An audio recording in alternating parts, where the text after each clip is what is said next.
Hi, everyone. Are honoring Mental Health Awareness Month in our after show for the Heart of Innovation. We have Mike Palawski here, former professional football player, still analyst on air for the Cal Games, which is amazing. Also coming out with a new book called Everyday Great. You'll have to be looking out for that. Dr. John Phillips is here for a little bit as well. Wanted to jump in. We have quite a few people that have been listening for the past hour to the original show and have some questions. So I want to jump in, and many of the folks here have what's called peripheral artery disease, which is those blocked arteries in mainly the legs. It's a disease more prevalent and deadlier than most cancers and combined. But it's very painful. It can cause serious leg cramps. And 3 in 5 people who have PAD are at risk for a heart attack. So it's very serious. It's a lot for people to contend with. They've been, might have some questions for you on how to build resilience, in the face of a chronic illness. So if anyone wants to jump in, why don't we go ahead and open up the floor? Can I ask a question before I leave? Sure. Mike, why are you taking on linebackers? Are you scrambling or were you?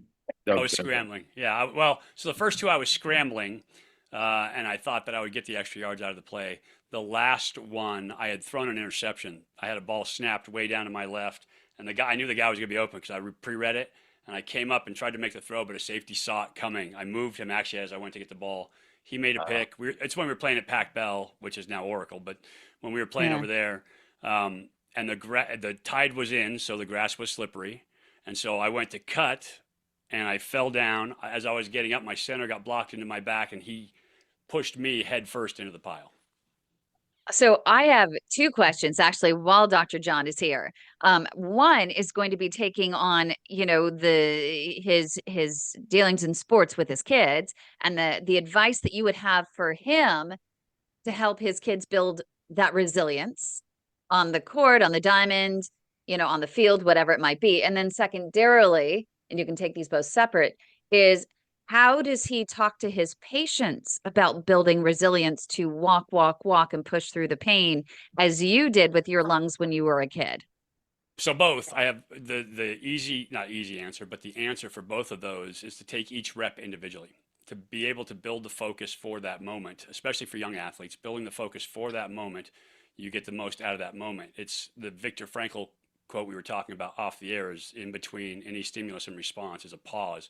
And that pause is what now has become a big piece in the mindful space. It's being fully present. It's appreciating everything in that moment. So as an athlete, if you can do that, put your intense focus on that moment, then you can be great and you improve a lot faster. So mastery comes a lot faster for an athlete who can do that.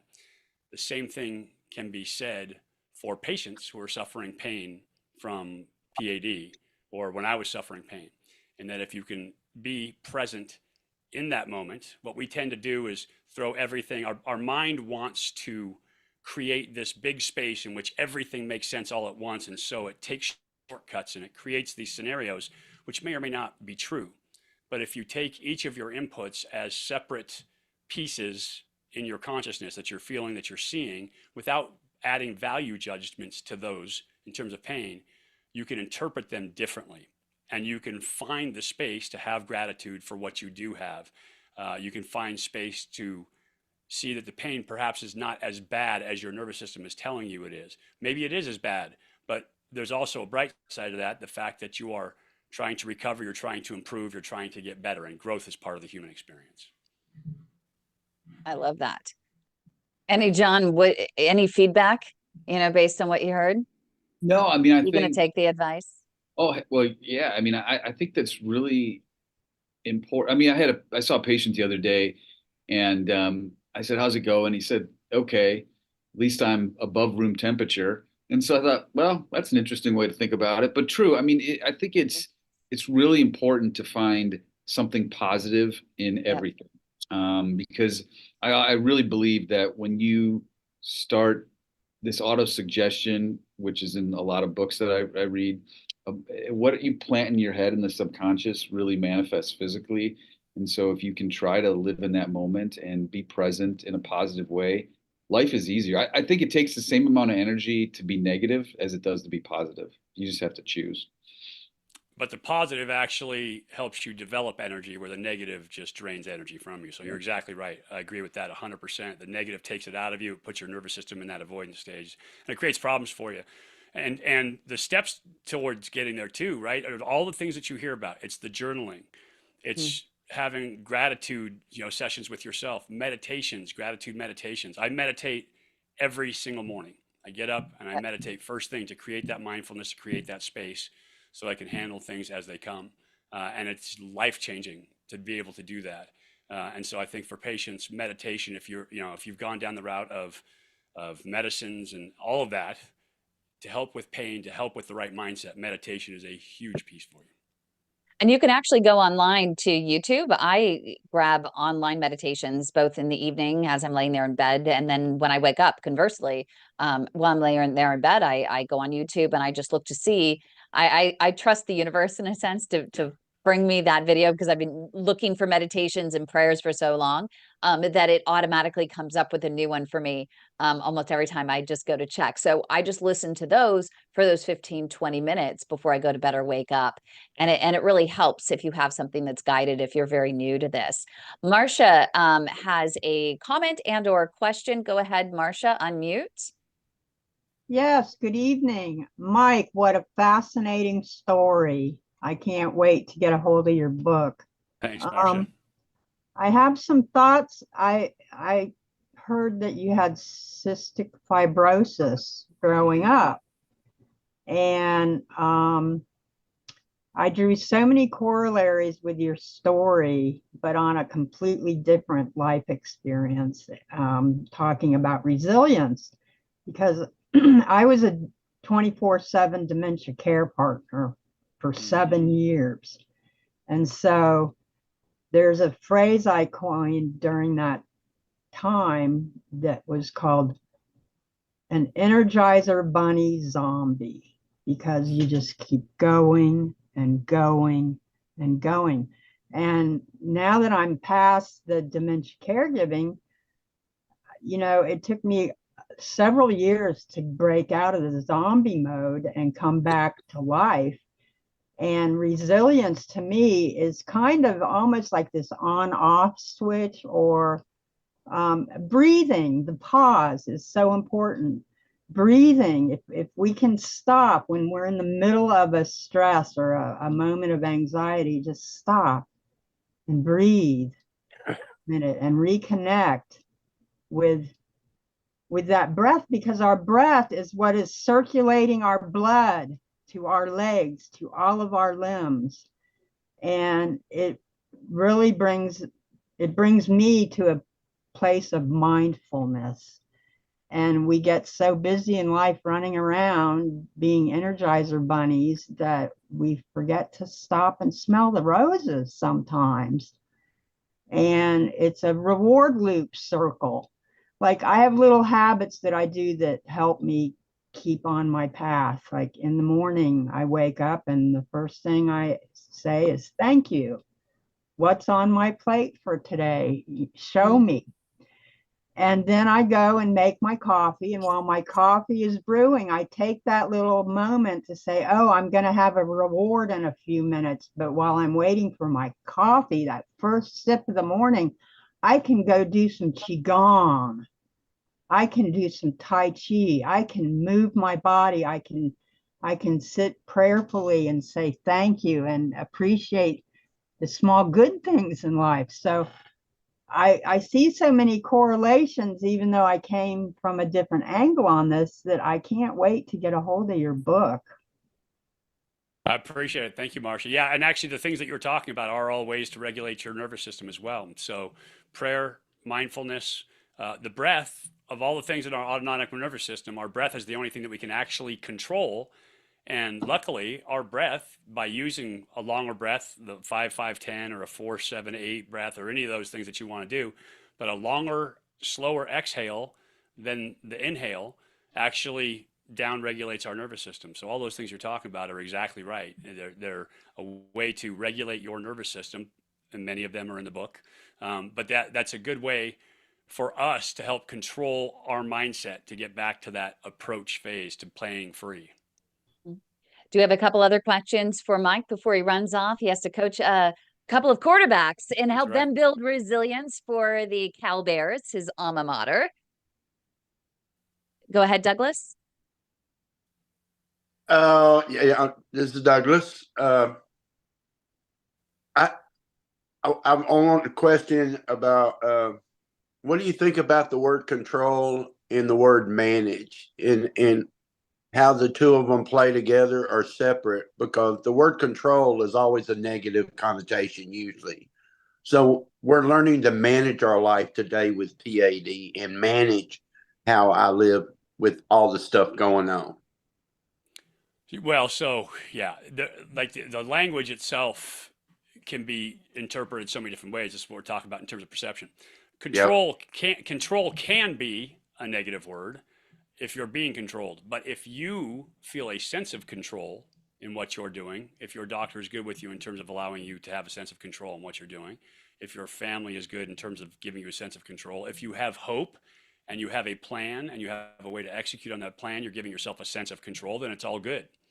And if you're doing all that, then you are managing your pain levels, or you're managing your disease, you're managing the illness, so that to give yourself a sense of control. So again, you can put that in any way you'd like to, but it's all in the way that you interpret the language.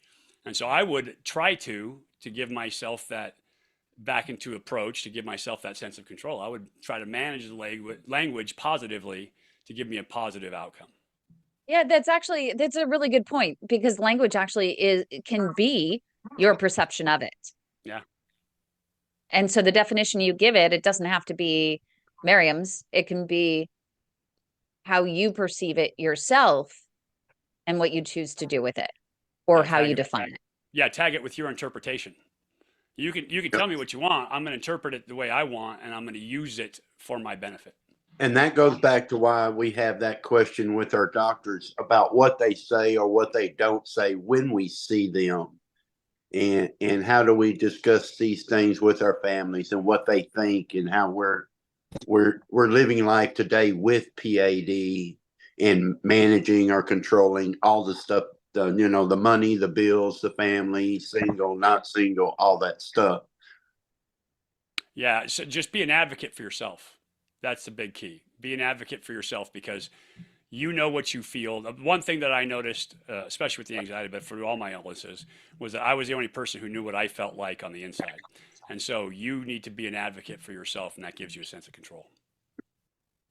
It's really interesting that you talk about that anxiety, because I hear that a lot with so many people, and we're going to get into this discussion further, after you leave to go coach the quarterbacks. But there's so much anxiety when it comes to any sort of issue, because you have anxiety when you think there's something wrong at home. Then you find you have to wait weeks sometimes to get an appointment.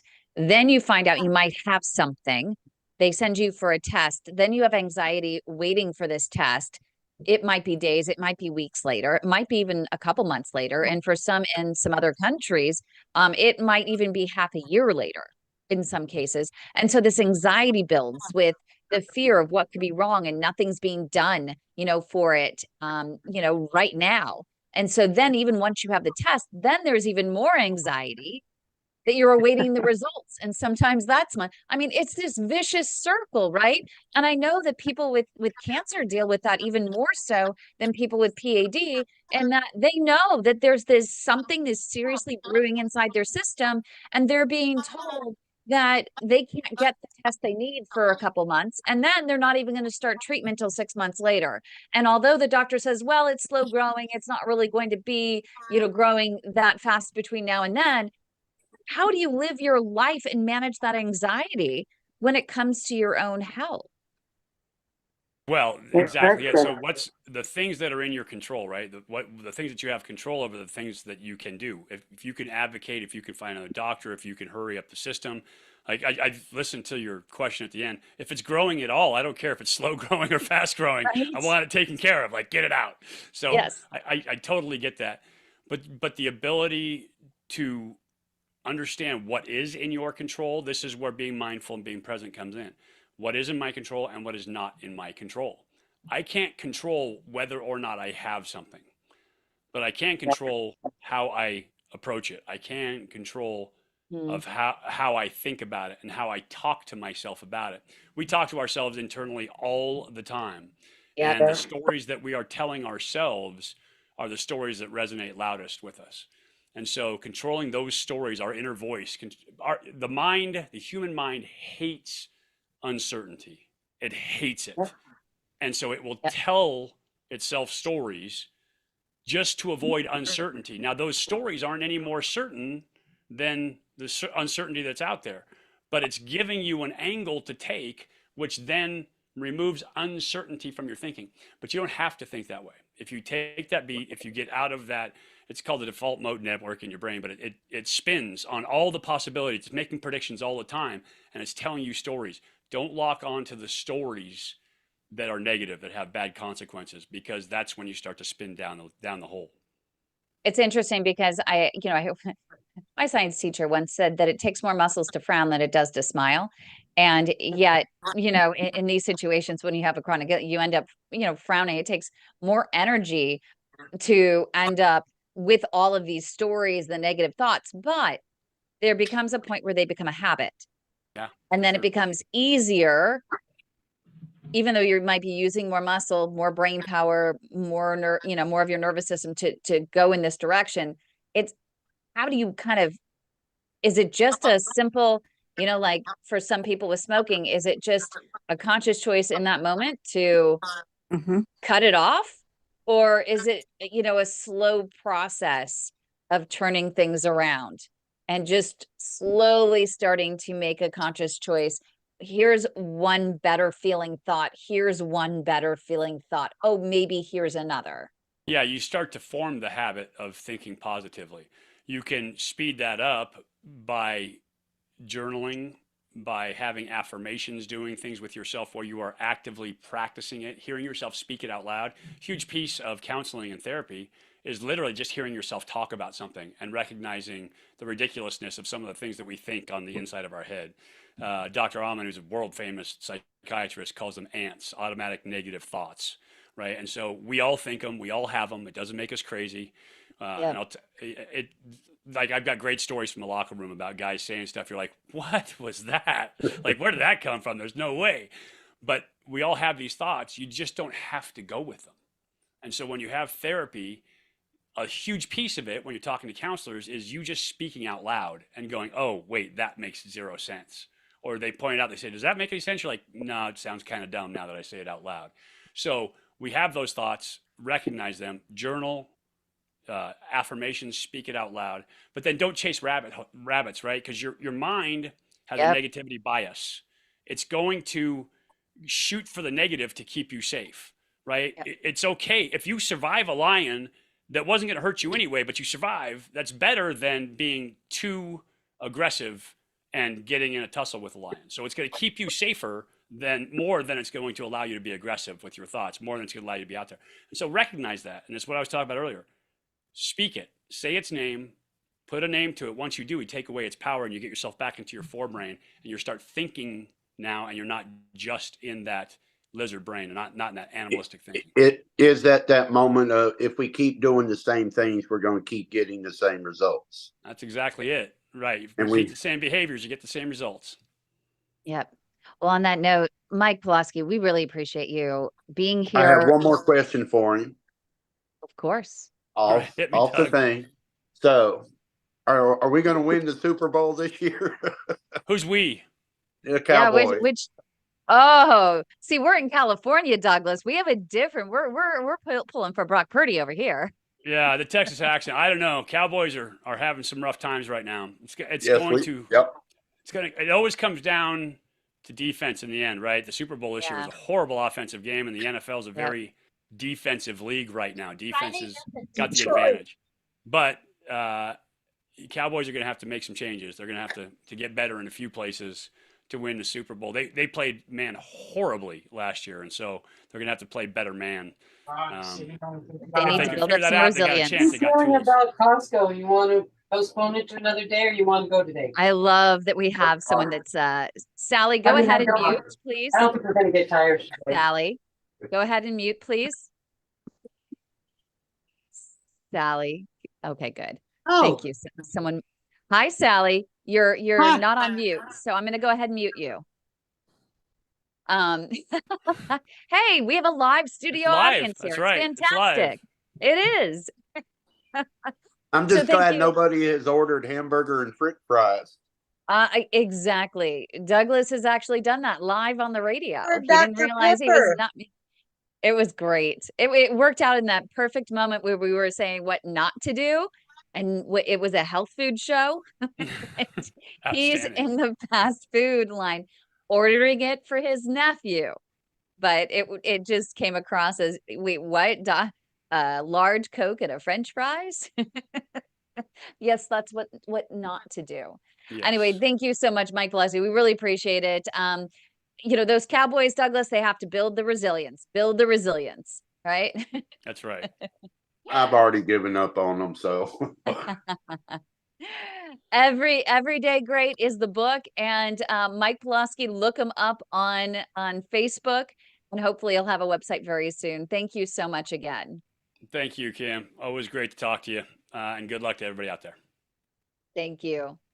I'm going to Thank continue you, the Mike. conversation with everyone who is here, who has shown up to talk about the issue with building resilience when it comes to peripheral artery disease. That we just don't seem to think that doctors may understand the suffering that does go along with it, and how hard it is to build the resilience that we are all trying, right? You're all trying to build that resilience. You're all trying to live your lives. You're all trying to put on a happy face every day. But we want to understand, what is the reality of PAD? You know, what causes the anxiety? What causes the stress when it comes to peripheral artery disease that you think that doctors need to understand? And so I want to start really quickly with Douglas, because he has brought this up on previous shows, but I think it's a good place to start, that the pain and suffering really starts with that consult. And if you feel brushed off, or the doctor isn't spending time with you, listening to you, and you leave feeling hopeless, it's powered on. right?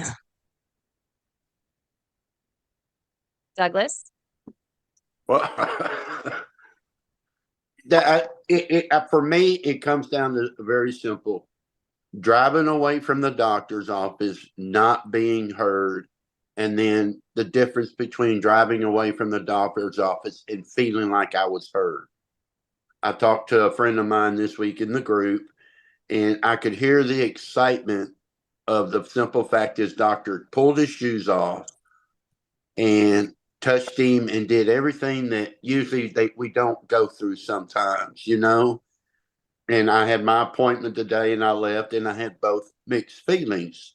So there is that moment of anxiousness and stress when we drive away, and I don't feel like all my concerns were heard, and he was either on the phone, or I wait in the lobby an hour and a half, and then 15 minutes later, it's like, all right, well, see you later. You're okay. Go home. Right, Alan? Yes, sir. I think again, I've been very, very fortunate with doctors. I don't know if it's my personality, the doctors that Kim has picked for me, or that I picked for myself.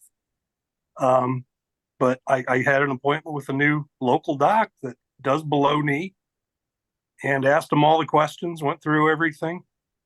He asked me to take my shoe off, check my foot. Just right off the bat, that told me quite a bit.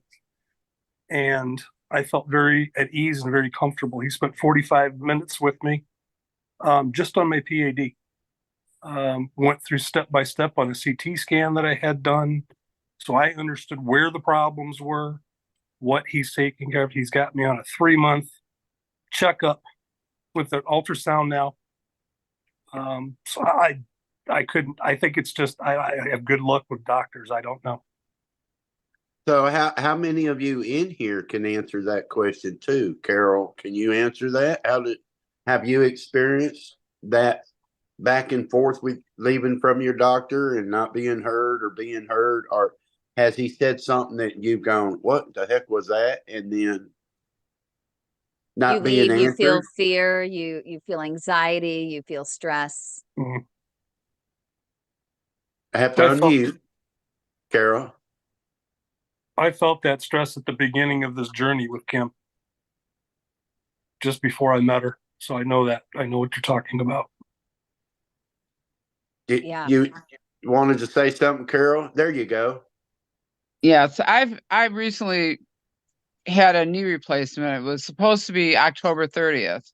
And one orthopedic that I've been with for 25 years wasn't comfortable with all the other issues I have. So I went through two more, and then the third one said, okay, we'll do it. But he was just so nonchalant. Oh, I'm not worried about your pad. Nope, you're not gonna have to stay in the hospital at all. Boom. So now he's just not getting what I'm trying to get through to him. You know, you can't use a tourniquet. I can't have compression. I can't have an ice pack. Well, you can have those in certain doses. No, I can't. So then I actually found a great surgeon, and that man will take, he's just incredible. I developed a complication with the knee replacement with severe swelling on Super Bowl Sunday. He had given me a cell phone number. I sent him a picture of my leg, and he said, can you meet me in the office in an hour? He opened his office on Super Bowl Sunday afternoon to check my leg, so I didn't have to go to the ER. So those are the kind of doctors I look for. If I don't like a doctor the first time around, and I generally won't go back. When it comes to PAD, what do you expect a doctor to say during your appointments? What would make you feel at different stages? Everybody here is at a different stage. So please weigh in at your stage of the journey. Let us know where you're at in your stage of the journey and what you wish the doctors would say to help you leave with a little bit better feeling, less anxiety. Okay, I just experienced that with this new doc. Him going through not knowing exactly where all the problems were in my leg with this CT scan that I had done that I've been waiting to see the doctor in Chicago, where he went step by step from my heart all the way down. And I know that the problem areas are in my iliac and in my femoral. The lower portion of my leg is doing fantastic. It's either all collaterals or one that's completely an artery that's completely open, but he feels comfortable taking care of where I have solid calcium. He's able to laser it out. So I know that for a while I'll still have my right leg. And I felt very confident. I felt scared going in, teared up a little bit because that relief just hit. And I knew that I could be taken care of. Can I ask you something along those lines? And this, like Carol, you can answer this one too, maybe, or anybody else can. Is it a combination of what he says to you along with him touching you? How about him? I've noticed this too, where he sits in the office. If he's on the other side of the room, there's a difference. There's a distance between us. Mm-hmm. And if he has his phone in his hand, or if he spends the whole time on the computer, is it eye contact? Is a mix? Can it be a mixture of all of it? Well, I don't think you can fake your feelings, even though they may have been practicing for years. You can tell when a doctor sincerely cares about his patients. Oh, yeah. Yeah. And if they don't, I walk away. No, I do the same thing, Carol. Yep, I've walked away from many. It's interesting you say that. I wish that Deborah was still on. I know she was on earlier.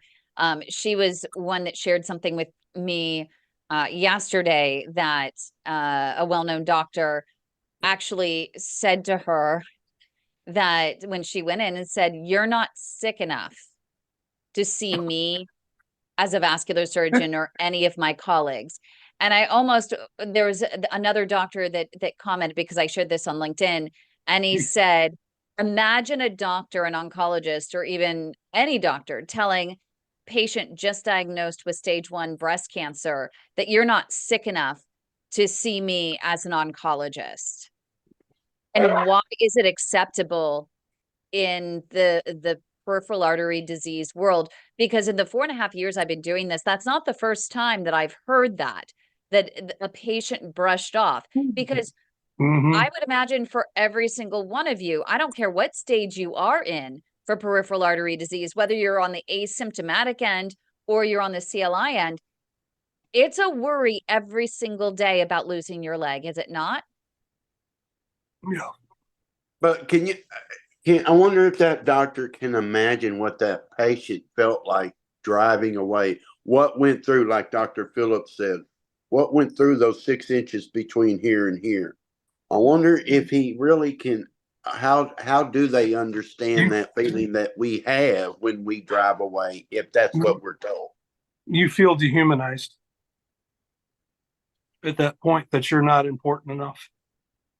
And you're just you're just a number of a tag on your ear, like cattle to that doctor. See, I don't look at it that way. I look at it as I just walked out of a doctor's office who's there to make the money. They don't care about the person at all. Yeah. Yeah. I feel so fortunate to have found a fabulous doctor right away, thanks to Kim. I can't even imagine continuing with a doctor like that. Of course, if you don't know any better, I mean, if you think that's the way it works, but I thank God that I've never had that experience and haven't had to doctor shop. And wouldn't it have been, I mean, how much more difficult would it have been for that doctor to instead say, I probably will not be the one that will be managing your care, and that's a really good thing. You've seen me, you're in the early stages of P.A.D, and wow, there's so much that you can do on your own. And the likelihood of you ever having to see me now that we've caught this early, next to none. You don't want to see me again. And when you don't see me, that means you're doing your part and you're stalling progression. You're taking your health into your own hands. You're taking your medications. You're doing your walking every day. Wow. How much more empowering of a conversation is that? You then walk away with hope. That's basically what Dr. Killaroo said to me, the vascular surgeon. Mm-hmm. Yeah. Yeah. He said, if you don't see me, that's a good thing. Right. You're doing your part. I'm doing my part.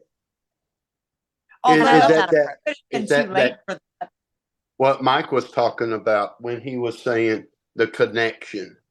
Do you feel that connection with your doctor, and what does that connection feel like? You know what Douglas, it feels like? That's good. When you walk in and they maybe ask a few questions, have you take off your shoes? I mean, my shoes, the nurse told me to take off my shoes and laid a little like placemat on the floor. And, and then he walks in and he feels around, does some things, but he listened and no rush. It wasn't a rush. It was fabulous. I can't imagine a doctor picking up the telephone while I'm sitting in there. I probably would have started screaming at him. Well, I was at St. Luke's, one of the top people. He walked in. We talked for about 3 minutes. He said, hang on, I need to answer this. He left, stayed gone for 15 minutes, came back, said, well, we'll see you in 2 months. Yeah, you told us. It's absurd. I have an interesting story to share. Yes, please do, Marcia. I'm in stage 3 P.A.D, so critical limb ischemia, and working my way back towards claudication, which is stage 2. And I had a very interesting experience. This conversation brought it to mind, is that actually years before I even knew I had PAD, I went to a cardiologist to have the stent in my heart checked. And I mentioned my carotids and having some other blood vessels checked since I had CAD. And he was very nonchalant about it. And, you know, he ordered an exam. And he's like, well, your carotids are only 69% clogged. So we're not going to do anything till they're 75%. He was very like lackadaisical about my care, was the vibe that I got from him. Now, the interesting thing is that my present interventional cardiologist, Dr. Arthur Lee, is in the same practice with this other cardiologist. Oh, really? Yes. And the Oh, I other didn't know guy, the that. other guy's name is Dr. Caputo. Yo, Italian dude. I thought I'd get along with him because I have a thing for Italians. Anyway, so I thought that was a very interesting thing. And, you know, that was my initial vibe, was kind of like, well, you're kind of like, you don't really care. And so that's when I shifted over to the other interventional cardiologist out of the hospital where I used to work. And we found out about my iliac, and she put a stent in my iliac and told me, now, if you have any further problems, I can't go any lower. You should see my husband. He's a vascular surgeon. And he actually was very good. He was patient. He spent time with me explaining the 4 stages. He went over my blood vessel mapping with me. And he said, hopefully I'll never have to see you again. But then I was in such horrid pain with this open wound on my great right toe. I was like, golly, man, I'll even do a bypass at this point. And listen, I'm a medical person. I know how serious a bypass is. It doesn't have to be in your heart to be serious. And so he put me in for the procedure, and I woke up after the procedure. He's like, nope, no go. We couldn't get access through your femoral. So your options are to live with the pain or have an above knee amputation. So I had 3 different experiences, and I do give credit to my vascular surgeon for, you know, educating me and actually snapping me out of it. And that's when I found Kim, who referred me over to Dr. Arthur Lee. Now, Dr. Arthur Lee is an interesting man too, because he gets the vascular stuff down. He's very, very good at what he does. He does advanced procedures. But he's all about the business of doing the procedure. And sometimes, because I know they're very busy, I understand this as a retired medical person. They don't have a lot of time, and it's kind of a multidisciplinary approach to this. So he will put off like visits, follow-up visits to physician assistants or others in his care, and he doesn't really want to talk about your pain. So can I I ask you found a another question? doctor. Yeah, go ahead. So I think this goes back to what I think what we're talking about and what we're looking at right now, I feel like, is what Dawn was talking about. When we leave our doctors, do we have or do we feel that hope, or do we feel that despair? So, and we've heard so many different scenarios tonight, and how many of us have been through so many different scenarios where you're driving home, you have that hope that I have hope, or you drive home and you feel that despair. Well, because how many of it, raise your hands, how many of you have left a doctor and thought, oh, well, I just give up? Yep. We talked about that during the show, didn't we? Kim knows this. Some of y'all heard. I left. I saw a doctor on the 25th floor, and when I left his office, it was like, I'm just going to jump out the window. You know, like I might as well give up. Wow. So, is that what we're talking about? Where Dawn was saying that, where How many of us need to feel that hope sometimes? And our doctors can be a part of that process, can't they? Yes, they absolutely can. And that's the sign of a good doctor. I mean, we take an oath as medical people, you know, to harm no one, to heal. And healing, it's not just our blood vessels, it's not just our bodies, it's a package deal. We have our emotions, we have our souls, we have our physical bodies. So a good doctor will approach it from all of these angles in the hope of fulfilling their oath. And so, with that thought, how about this one? Is how So we're talking about the appointment. What about that time frame between being scheduled for a procedure and having it done? I mean, so if he schedules something in a week, there's that time period we have to be alone with our thoughts, right? But what happens if it's 6 months down the road or 4 months down the road? That can be a long period to have to deal with. I use Well, I the would word hope. in our I would hope. head. Yeah, I would hope though in a situation with PAD, I would so hope that that when we did have one person that it was just absolutely nuts that the doctor said, well, you need an amputation, but we don't have to do it for 6 months. We'll schedule it for May. Well, did that person really need the amputation anyway? And it's the same thing, if someone is, going to have their arteries opened, if they can wait 6 months for that, it's probably not really that necessary. However, if it's a few weeks, so your point is well taken that there are insurance denials. So there are some insurance companies that their approval process for even CLI patients in the advanced stage, it can take 2 weeks to even get approval. But we're seeing right now, since the New York Times article came out, more and more denials of patients like Marcia, even with wounds on their toes.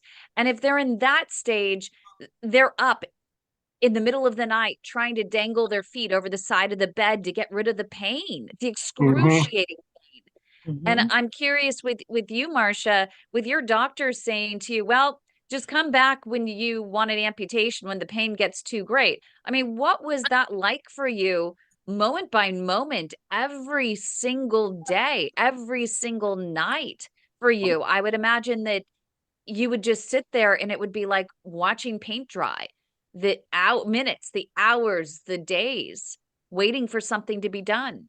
Yeah, listen, I'm pretty stoic about pain. I've had a lot of different kinds of pain in my life. And there's something so exhausting about chronic pain. Yeah. It just wears your soul down to a drivel. And I would wake up after night after night after night. I could only sleep like an hour at a time. And I'd wake up being bent over, my one leg kind of folded up, and I'd find myself waking up, rubbing my foot, and then I'd nod off again and fall over kind of sideways, and it would jolt me awake again. And to describe that to a doctor, some doctors get it, some are busy with, it's like, that's not my specialty kind of deal. And I can understand that as a medical person. I can understand that, okay, I'm doing what I can for you on a vascular level. You really need to see a different kind of doctor for your pain. And so I'm awaiting another procedure with Dr. Lee on May 17th. So I know about the waiting period, but I'm kind of like a veteran at this now. I know how the office works. They call you up and say, okay, your appointment's on this date, your procedure's on this date. We'll call you 2 days before and tell you what time. So that's how that office runs. It's kind of annoying because it's like, all right, I have 2 days to figure out how I'm going to, get there, what time, and who's going to take me, who's going to pick me up. I live alone. So those are considerations that can be anxiety causing too. But I always come back to my breath. It's like, in the big scheme of things, and I'll tell you the truth, I learned about breathing through dementia caregiving, years and years of it, and having a heart attack, is that I would start getting anxious and riled, and then I could feel my heartbeat in my chest. And I'd be like, oh man, I got to calm down. So I kind of intuitively tuned into my breathing. And I found that when I would slow my breath and exhale slower than I inhale, and calm my body and smile, because even smiling when you don't feel like it changes your brain chemistry, happy hormones, happy brain chemicals. And so I learned this little trick of that. Okay, I found a kind of a way to calm down. And that's why I teach Tai Chi and Qigong. Even it's a way of, because honestly, walking can get tiring for me, and I have to push through my pain. And so, as I was talking about earlier when Mike was on about resilience, is kind of like an on-off thing, because you can't keep going and going and going and telling yourself, I'm going to drive myself, I'm going to walk, I'm going to walk, I'm going to walk. Because it's like, quit beating yourself up. Why not? Well, because it drains. I do. It makes you like, it's like, whoa, I can't do that anymore. And I turn it off. I shut down. Well, but you can. I mean, maybe that's the issue you need to really deal with. Well, what I've found is that if I take a breather, even from, take a breath and then keep walking through it, or even do something different for a little while, like go do some Qigong. I'm moving, I'm focusing my mind on my blood flow. Where is my blood flowing? It's flowing down to my toes. I can feel it in my feet. And believe me, the power of our mind is more than we even can begin to imagine. And where our focus goes, energy flows. I can see Nancy shaking her head, because I think that what you just said about your toes, Nancy knows exactly how that feels, don't you, Nancy? You're muted. Nancy, you have to, there you go. So I've been going to doctors for 4 years, and they've tried everything, and nobody knew anything about P.A.D. And the last doctor that I saw, highly recommended by one of my podiatrists, in the middle of the procedure, he ripped the angioplasty out, and he said on a Friday evening, like late in the afternoon, he said, there's nothing I can do. You're totally blocked. You're going to have your foot amputated, then probably your leg to the knee, and then you probably will die in about 2 years. And gosh. nurse went out to the waiting room where my daughter was. Kim knows her, and you guys know her, and told her the same thing, not the doctor, but the nurse. And she is a nurse, and rarely does a nurse supposed to tell you your mother's going to die like at 4:30 on a Friday afternoon. Anyway, so she got hold of Kim, searched on the internet and found Kim, and found a doctor that we saw who redid the angioplasty because he wanted to see for himself. And instead of being negative when he told me there was nothing he could do, and he called us, he talked to us on the phone. He's over an hour away from our house, and he knows it's hard for us to drive all the way out there.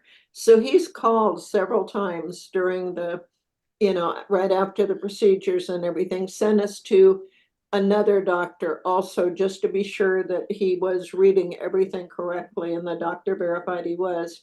But he hasn't totally dismissed me.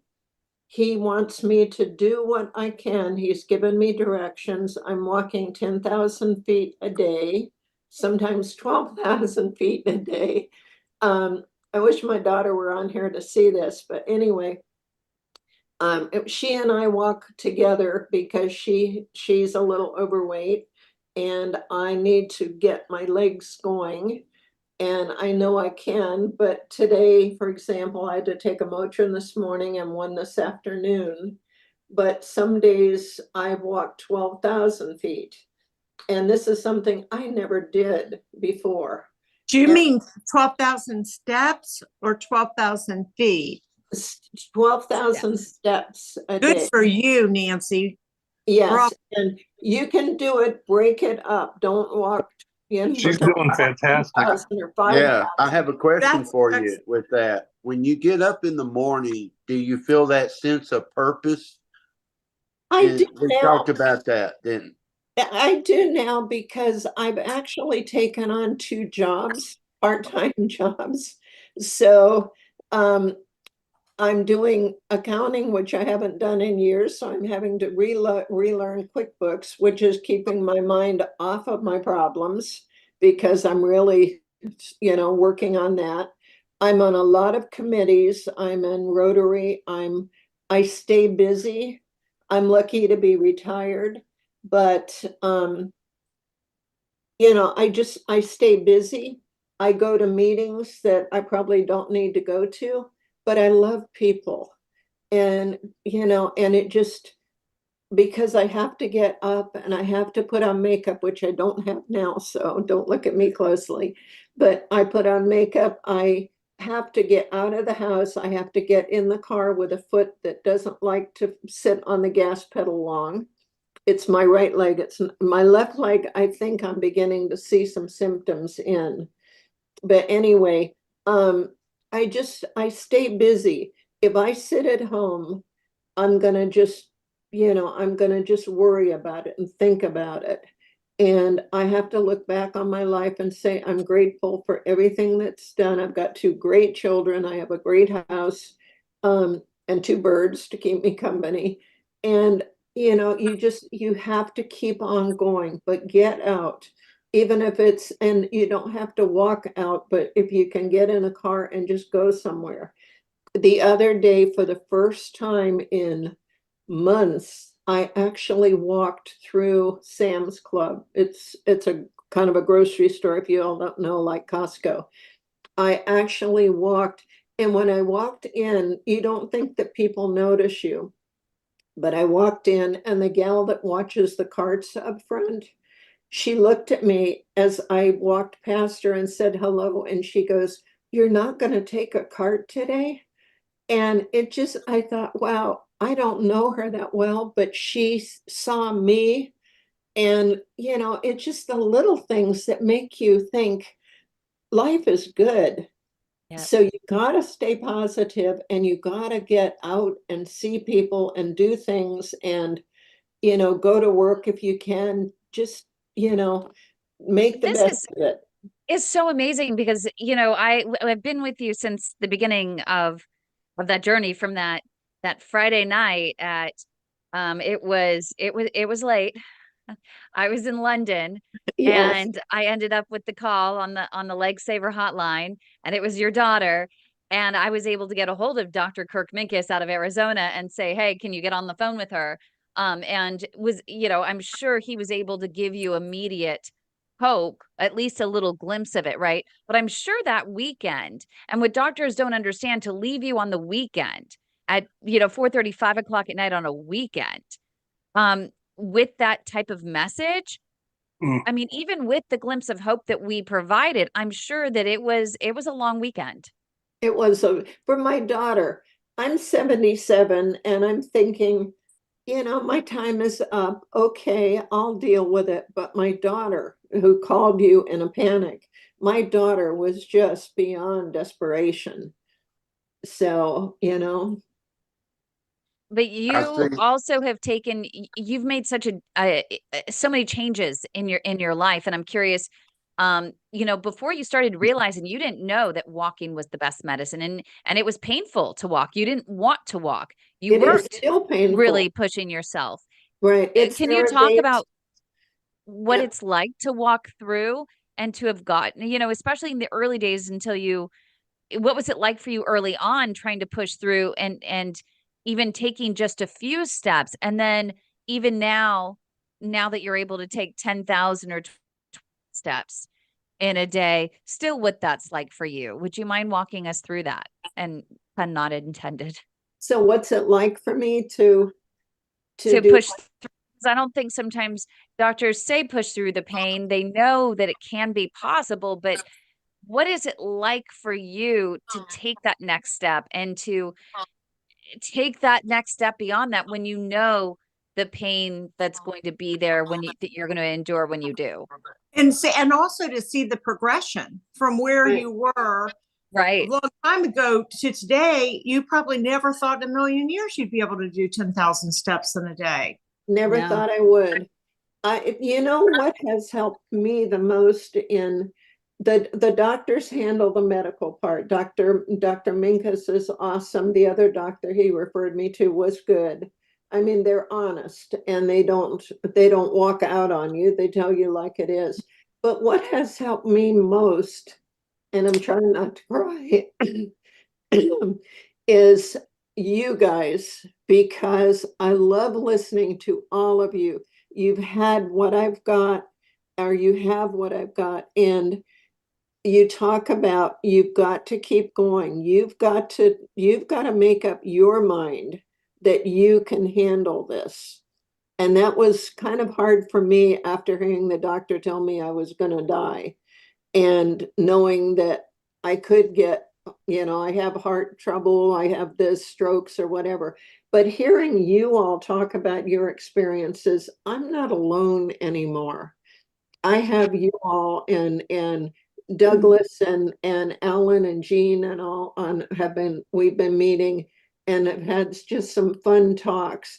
It's made the whole difference in my life, because before all I did for 4 years was see doctors and nobody mentioned P.A.D. Nobody knew what it is. Hey, And- Nancy, So can I ask I'm you gonna a make you. question? I'm gonna make you laugh for a minute. Oh, Ready? here, bring it Bacon. on. Bacon. I was Bacon. gonna say you're Bacon. going there. You're going there, Alan. He went straight for the bacon. I've got somebody at the door. I've got to run. I'll be back. So, Lorraine, let me you join us, Lorraine.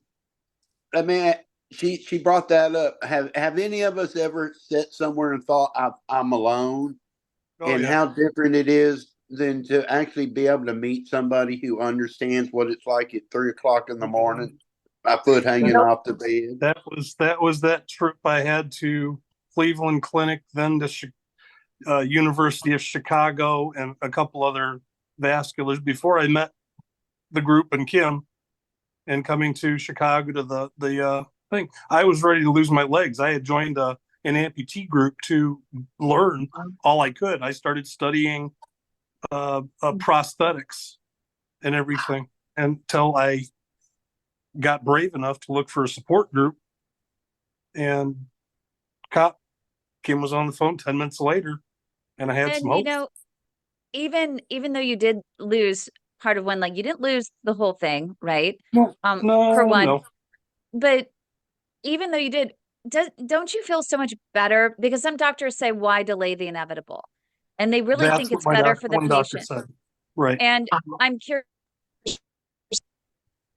was it worth delaying the inevitable? Was it worth delaying the Kim, inevitable? losing a leg is you've heard this from Dawn. You've heard this from Sunshine, probably, that when you lose a leg, it's a death in a way. Yep. It Yep. is losing a part of yourself. You're losing your mobility, your freedom, your hope for life. I remember the night before surgery, sitting in that Chicago hospital in a room by myself, and Kate couldn't be there. And being so scared. And when Mike mentioned being that gazelle, and I vasovagaled, and my body went completely limp. Everything went white. I could still see everything. I was still coherent to things around me. I could not move. And I laid there for about 10 minutes. I couldn't even push the button. And the nurse walked in. Thank God she was probably a 65-year-old nurse, and she took care of me every night she was there.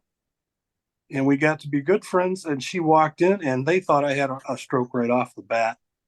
And it was just from straight fear. I could not. Finally, my hand came back, and I squeezed her hand. And I think they figured out what was going on. That it's just that I don't know how to explain it. Just that was the scariest moment in my life. I've had accidents, I've had open heart bypass, I've had this, but that was the scariest moment of my life, is trying to get through that feeling of this could kill me because of the I see you shaking your head, toxicity Lorraine. levels, the toxicity levels in my bloodstream, the fear of losing that leg when I already lost my toes on the other side. So without, And being I almost alone. called you, but I got through it, you know. But you've also shared with me lately your right leg. Does that you still think about that also, because you have issues with your right leg? Oh, So does your brain go to that part where it says, well, I lost my left leg because of this, I'm gonna go ahead and lose my right leg also? I mean, Doug, I've called you several times with just my prosthetic and getting so angry and lashing out at people, Katie, my wife, people at work. I don't know why. I can't answer it. I got the prosthetic, and for some reason I got so just angry. I was mean. And I think finally you said, and my prosthetic guy said, you need to call your therapist. There's something really going on here. And so I did. And with the right leg, it's like I said, below knee's good, but there's a lot of calcification in the stents that go down to the knee, all of them. And the right iliac is real bad. So is that anger, was that the anger that you I don't felt know. that so you got your prosthetic, you were on your feet for the first time, and then there might have been a moment where you got the fear of then having to go through this again with the other leg? Like, I'm just wondering if that I might have really try not to subconsciously, think. I avoid it. which is good, because we're going to do everything in our power to keep you. And I think that you have a great care team now, and you're getting ahead of it, and you're mitigating all of those risk factors, right? To I mean, slow the this progression. doctor is even fighting with the hospital now. He's one of those doctors like Dr. Mustafa who said, we're not gonna stop till you have blood flow. If it's that bad, I won't stop. And to hear that and ask him the questions, he immediately offered his hand when he walked in for handshake, which is a big deal to me. When he asked to see my feet, the feeling of, I think I always carry a stress about the right leg.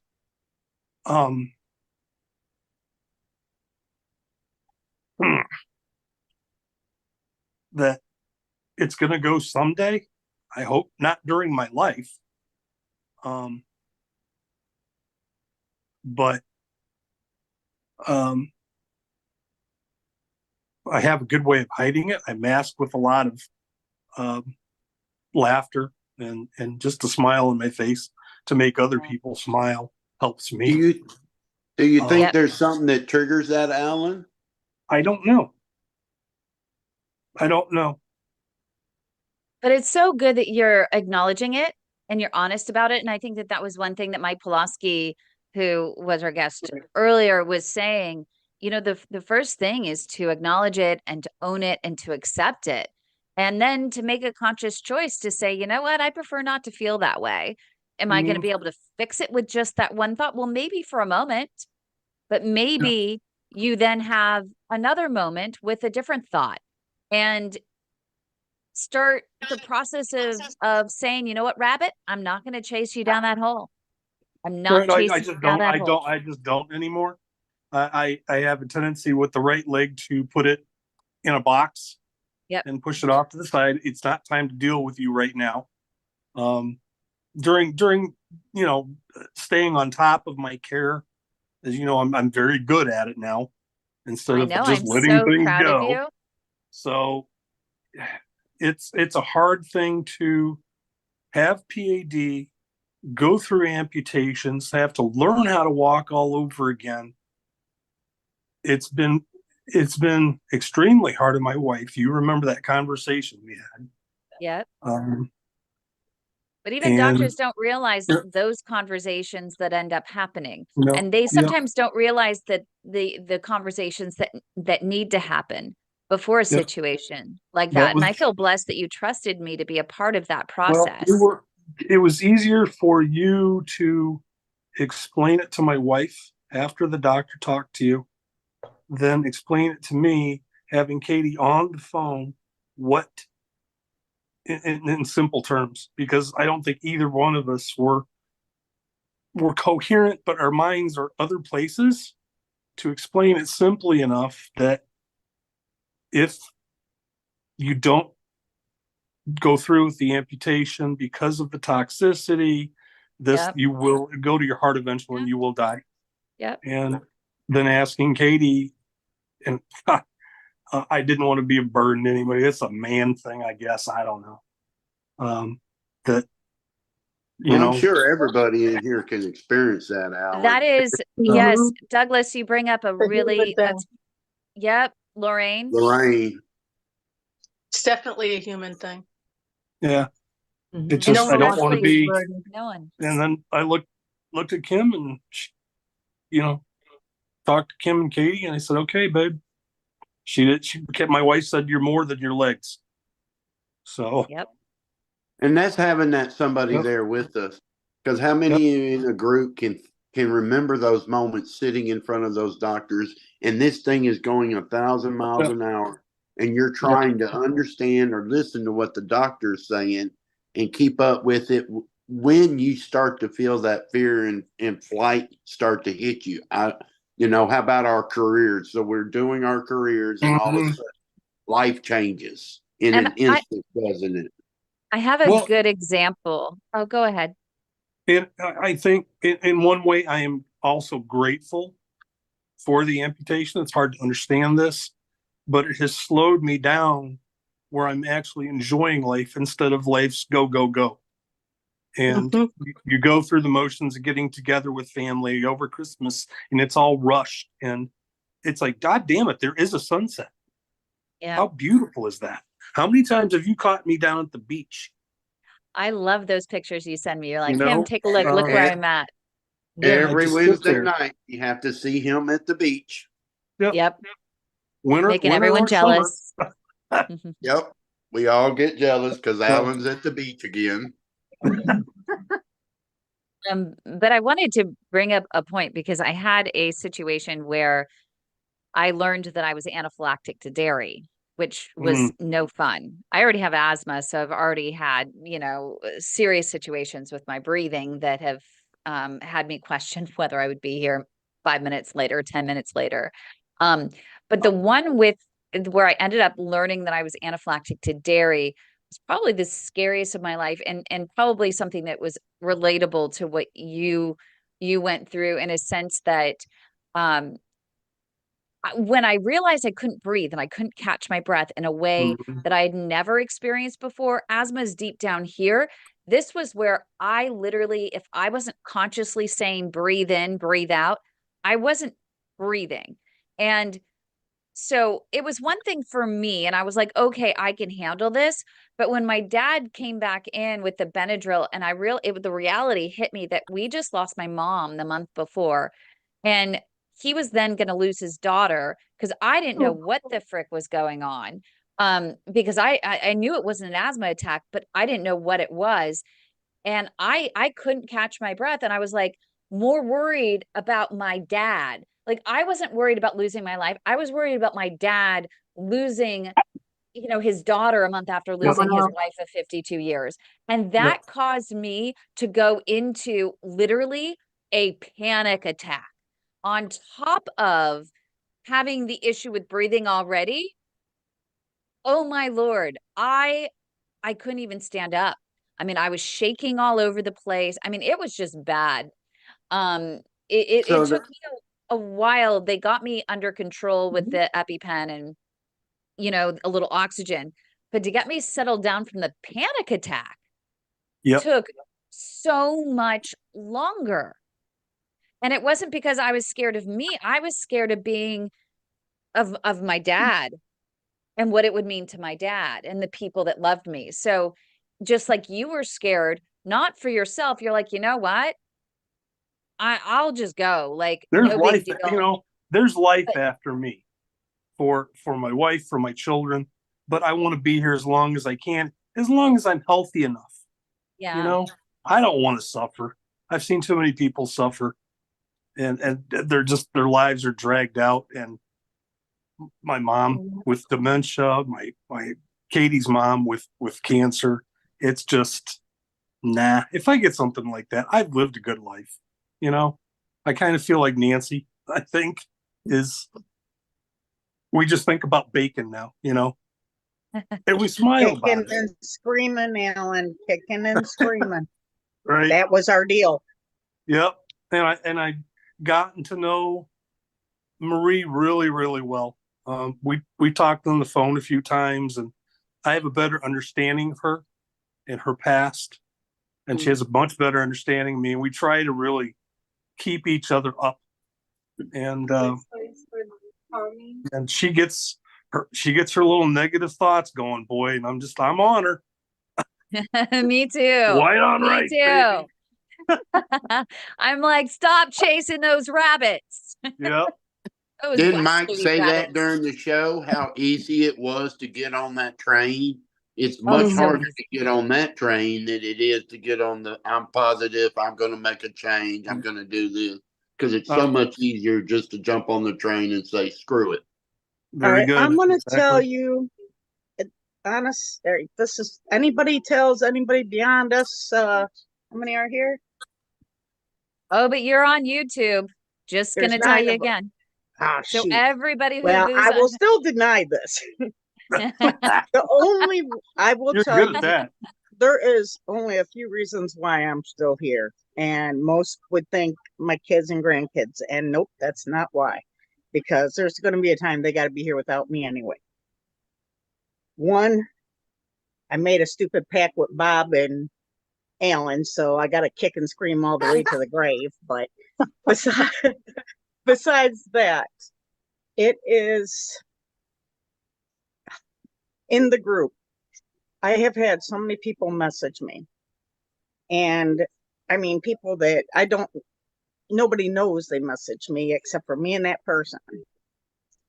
And I feel like if I just throw it all in and give up, I'm afraid that some of those that I have talked to will do the same thing. And I cannot let that happen.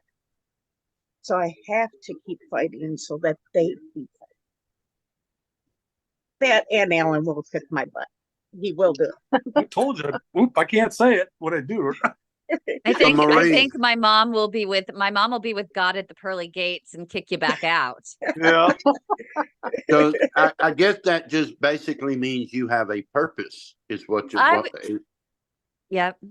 Good point, Douglas. Trying to find that silver lining there, Douglas. Stop it. You have a purpose. You got a purpose. So realize every morning you get up, you do have a purpose today. It's so easy to go the other way, but just remember there's a purpose. There is another human being in this world that needs to hear your hope, your inspiration, and your courage. Mm-hmm. There is, and God put you here for a reason. I'm going to say this, but he's got you in this position right now because he's not here to help that person. He put you in charge of that. Well, I think he could have found another way to everything. do it, damn it. No, sorry. because he's also working on you at the same time. You're a And this really is- good num salesman. What is it? Numzit. You're a good salesperson for the Numzit brand. Do you remember Hey, you me would think she a should while give me a back? discount on that. I would think You- so. Do you remember somebody a while back and you guys would ask me to tell my story beginning to end? It gets tiring telling it. And you'd go, "Oh, you're such an inspiration." I'm like, "Nope, I'm just Al the Ant. That's it. No. That's all I used to say." And then I hated being called an inspiration. I don't know why. Or an inspirational story, whatever. But then Douglas, Marie, Kim said, if it's helping other people, then I guess it's okay. Yeah. And I was just getting over myself and loving myself a little bit more to say, if you get something out of it, great, if it helps you. So here's my Just to keep counseling. fighting and You know moving why? on. You know why we don't want to admit we're an inspiration? Now, this is me, because it makes us accountable and it holds us responsible for our behaviors. Mhm. It's one of those things where if you are an inspiration, then I can't give up. Then I have to keep going even when I don't want to. And I tell this Kim all the time. Think about this. Alan, you affect Marie. Marie, you affect Lorraine. Lorraine, you affect Nancy. Nancy, you affect me.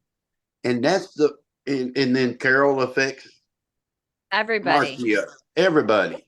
So and that's that part where if I want to be a part of the loop, I can't. I have to be responsible for that behavior. Did Yep. that make sense to y'all? Yep. That's why I don't want to tell my story, or I don't want to be an inspiration, because then I have to be responsible for my behavior today. Yeah. And And so each of Marie, you has huh? each of you plays such an integral role. And Marcia devoting her time on starting this Monday to teach us. She's certified in Qigong and Tai Chi to be able to, she does it for herself and is helping her. But while she's doing it, she's going to be sharing that practice with others and helping others through that.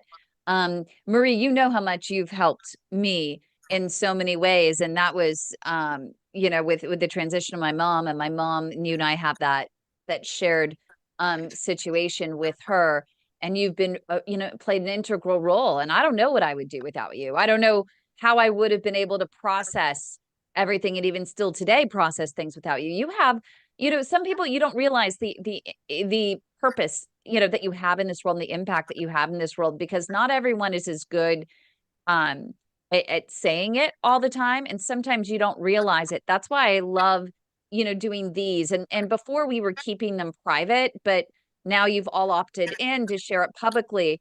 And you should see, if you ever go back to the YouTube, to the comments on the YouTube, and seeing people react, and how much each one of you, and they'll call out certain people as they're watching it, to say, wow, what a story. I can relate to that. You're helping me. Have It you means so looked at much. my wall on Facebook? Not in a while. I have a comment from a P.A.D. warrior that is pinned at the top of my Facebook page. So every time I go to my page, I see that and I reread it. Oh, And I'll tell you what, it's just, she just inspired me so much, made my day so much, that I have to, every day I read it. When I go on Facebook, it's the first thing I see. So I think you need to every just plaster morning, bacon up there. yeah, What? every morning when you get up, Marie, you have to realize you may be in a negative moment, but think about your purpose that day. Your purpose that day is is to do God's work. God's work is to affect somebody else's life. And you do that by how you live, and not by what you tell them how to live. You do that by your living, and that's what you're doing. You're getting up every day, and you're trying, and you're doing something different every day. Well, Alan and Kim and Bob Fleet, they know every day I have to convince myself to stay. It's just, I have to. It's you getting yourself out of your stinking thinking. that you have in the morning. Did you And just you have to rhyme? you have to give I mean, yourself this is where I you have to spend give yourself my a whole life purpose, is in just my like I bedroom. do. Yeah. Yeah. You're stinking thinking. I Yeah. like that. Thinking is overrated.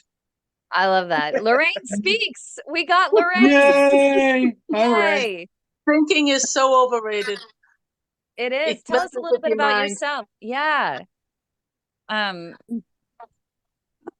So I if we're had, not thinking, all of us are just going to fall over, though. We got to think some point. yeah, Because, but you you know, can't let those negative thoughts get to you. nope. And, Oh, No. and that's my problem sometimes too. Me too. It's hard. It's hard. It just I is. think it's human nature. Yeah. I think faith and purpose and motivation and gratitude are all interconnected. And it's ripples. It's like Mm. what I think becomes what I feel. What I feel becomes like my personality, and it ripples out. And so if we can break the chain or step back a minute and catch ourselves when we're going down that rabbit hole and snap out of it and say, okay, what's my purpose? Why am I doing what I'm doing? And then you can shift, because in that pause we do have our free will.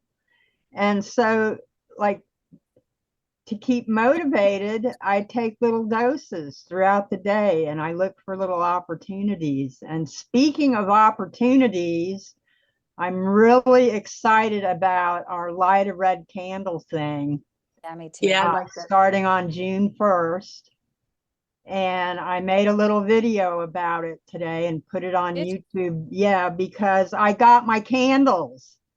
Oh, yay. Yeah, and they're really cool. They're really nice little keepsake tins, and they come in 5 different scents. So, and the tins can either be silver or black or gold. So you can customize your red candle so that it's best for you. And that kind of This is fits something I along don't know the about. idea of P.A.D. in general. It's like, everybody has different stories and we're at different stages and different causes. But the thing about these ripples is that I have no clue who I might affect in my day. And so if I'm aware of that and I'm mindful of the people that I interact with, I can change the outcome of someone else's day. And it's contagious. Like in the grocery store, you see somebody pay it forward and like, oh, I'll get that because the person was short of money. And the next person in line says, oh, I'll just put it on mine. And then you look further in the line and other people are smiling because it's contagious. Yeah. And so that's where we keep our motivation going. So what Kim you're knows telling us then is what we put in is what we get out. Exactly. Or nothing changes if nothing changes. If nothing changes.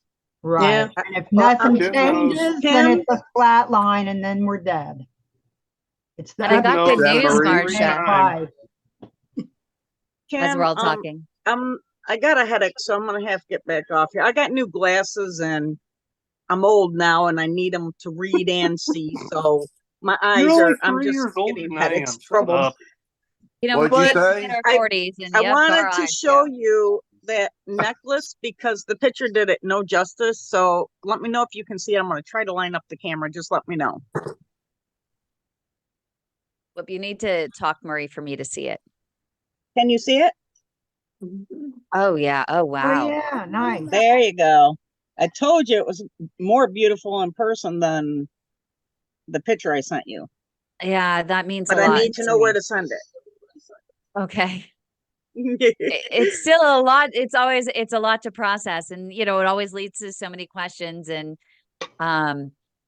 it's amazing. That's why I wind up, I have to call my mom sometimes because I don't get it either. So I have to call and ask her, hey, what's going on?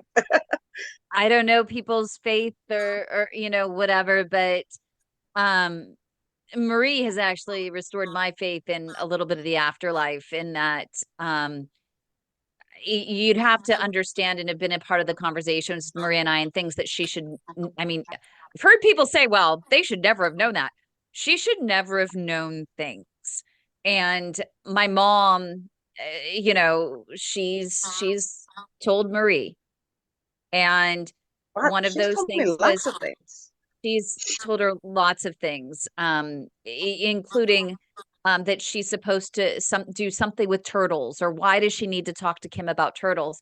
The only person I think I've ever told about the turtles, I think, was Douglas, and then our friend Kay.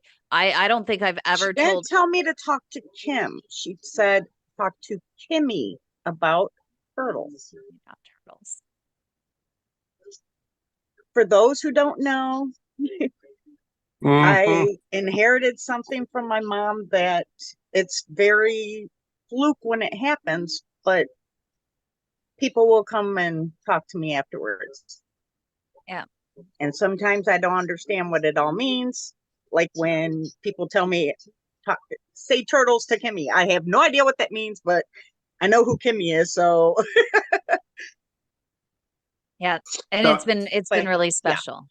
there's that. So if you don't So stay be nice, with us, Alan, because I can haunt you. no. If you That's don't a stay scary with thought, us and too. stay, if you don't stay with us and stay positive, Marie, how's he going to get that message to us? She's all right. She's gonna Nope. get them. She's got to You stop have to doubting be herself here. first. You have to be here to Yeah. receive that message and pass it on. No, I That's how don't. that works. She has to stop doubting what she's hearing.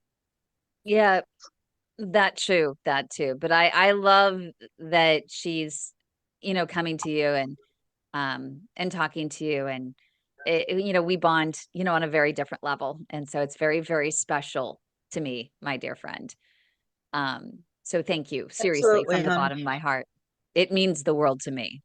You know, my mom and I, It's best friends, just, you know, she was my world. it's I just, get the it's calls not from even Kim when her something I laundry's ever. when her laundry's going What down did the you tubes. It is the only True. time I talk to Pretty much. Alan. I'm special. It's only when my no joke, when my laundry is going down the tubes and something is not working right. Yep. I'm with you. That's funny. Okay, Say, I'm gonna Tide get off Pod, here Tide and Pod. take a Thank couple you, more Marie. Tylenol. Absolutely. You feel better, and I appreciate Thank you. you. Bye. And Marcia, Feel better. Marcia, I was gonna say I had some good news as well. Oh, lay it on me. Yeah, since you brought up it's lightaredcandle.com or .org. Either one, we bought both, right? Lightaredcandle.com or .org to find out more.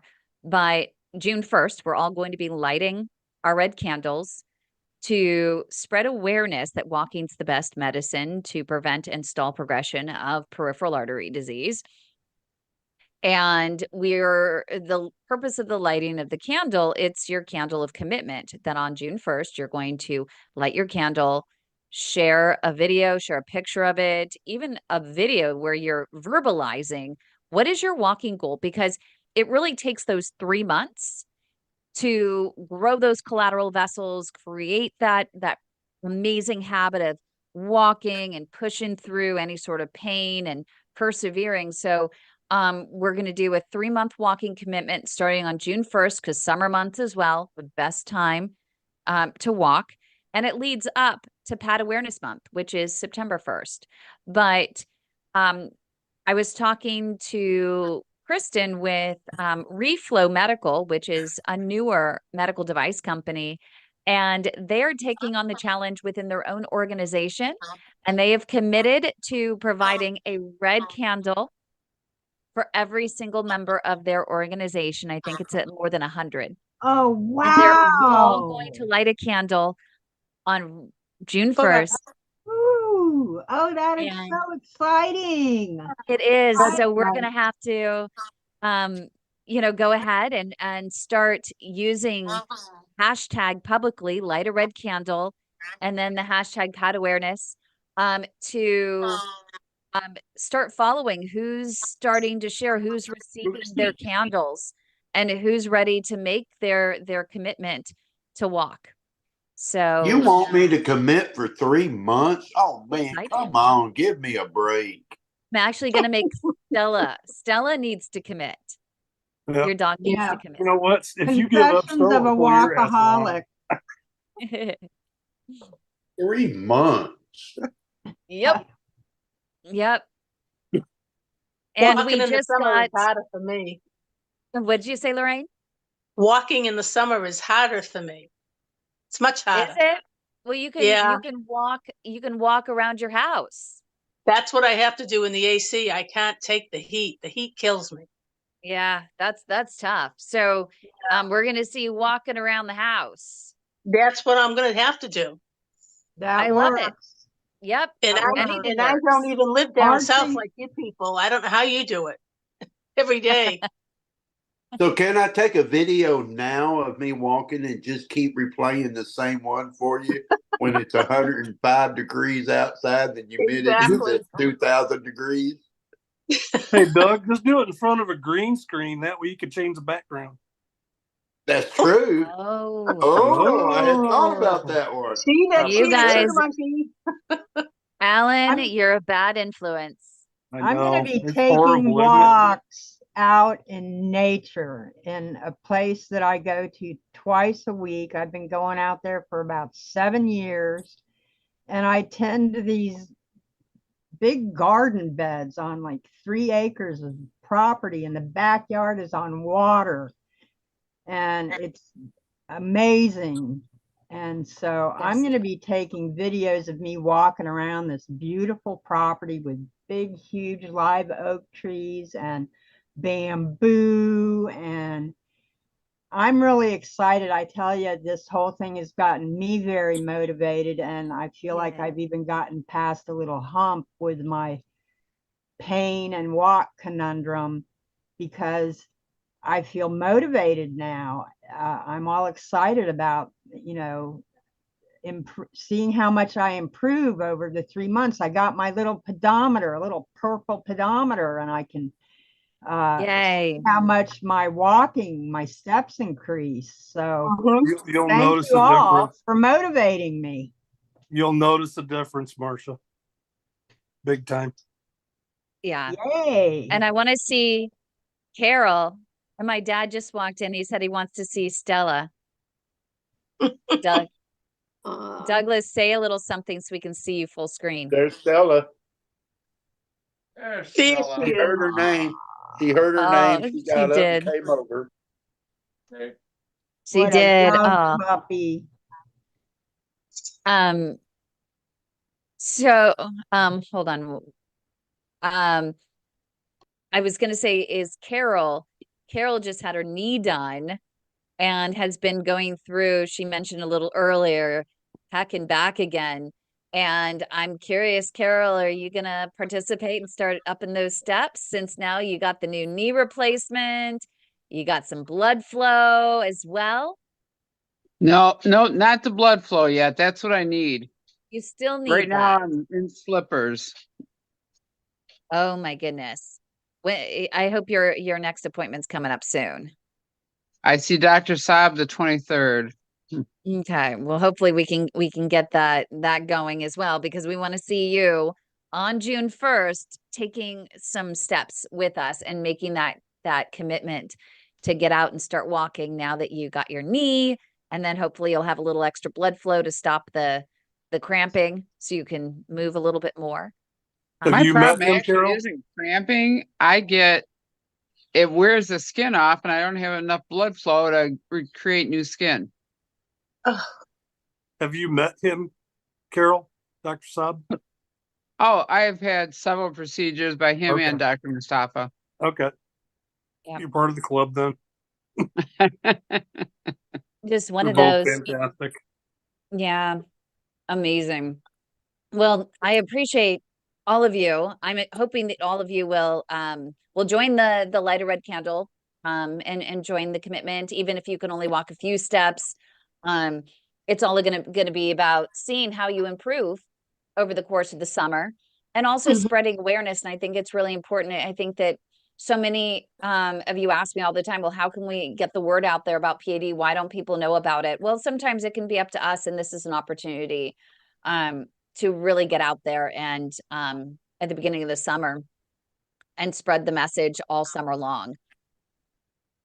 And on Mondays, we can move. Yes. Mondays time on Monday? especially. 1 p.m.